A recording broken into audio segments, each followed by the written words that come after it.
zərbə endirirlər, ya da bir belə barmaqla vururlar. Onda boşluqdan gələn kimi olmalıdır. Əgər küt səsdirsə və yaxud da dolu olan səs gəlirsə, bu da onun süni yetişdirilməsini göstərir.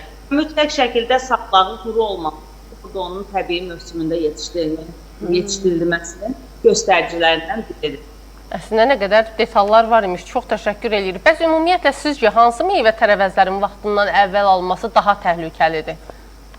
Ümumiyyətlə, vaxtından əvvəl olan meyvə tərəvəzlərin içində birinci yerdə elə göstərdiyiniz kimi qarpız gedir, hatta çiyələkdir və digər pomidordur ki, bunlar adətən daha çox və gündəlik istehlak olunan məhsullar olduğuna görə qəbul etdikdə. Ona görə bunlarda daha çox zəhərlənmə riskləri olur. Ancaq mütləq şəkildə bir də onu qeyd edəcəm ki, bugün əksər gənclərimiz var ki, onlar ümumiyyətlə qidalanmaları bəzən rəqəmdə uzun olan paketlənmiş qidalardan qəbul edirlər və yaxud da mənşəyi bəlli olmayan fast food qidalardan qəbul etdiyinə görə immun sistemləri çox aşağıdır və bir çox vitamin, mineral çatışmazlığından əziyyət çəkirlər.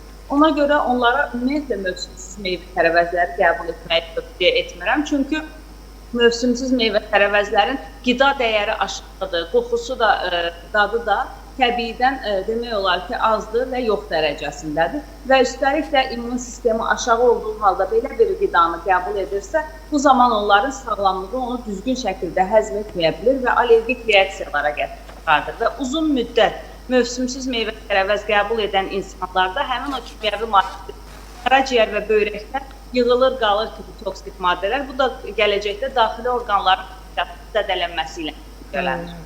Çox təşəkkür edirik, minnətdarıq Məsəd xanım belə ətraflı danışdığınıza görə. Yəni, ola bilər ki, həmin anda nəsə hiss eləmirsiniz, amma o sizin vücudunuzda daha sonra daha ciddi problemlərə gətirib çıxar. Bu Məsəd xanımla hər dəfə danışandan sonra yeməyim gəlmir, inanırsınız. Bütün qanım qaralır. Çünki elə şeydir ki, meyvədir, tərəvəz, ziyanlıdır da, zərərlidir, bilirsən. O qarpızdır, çiyələkdir.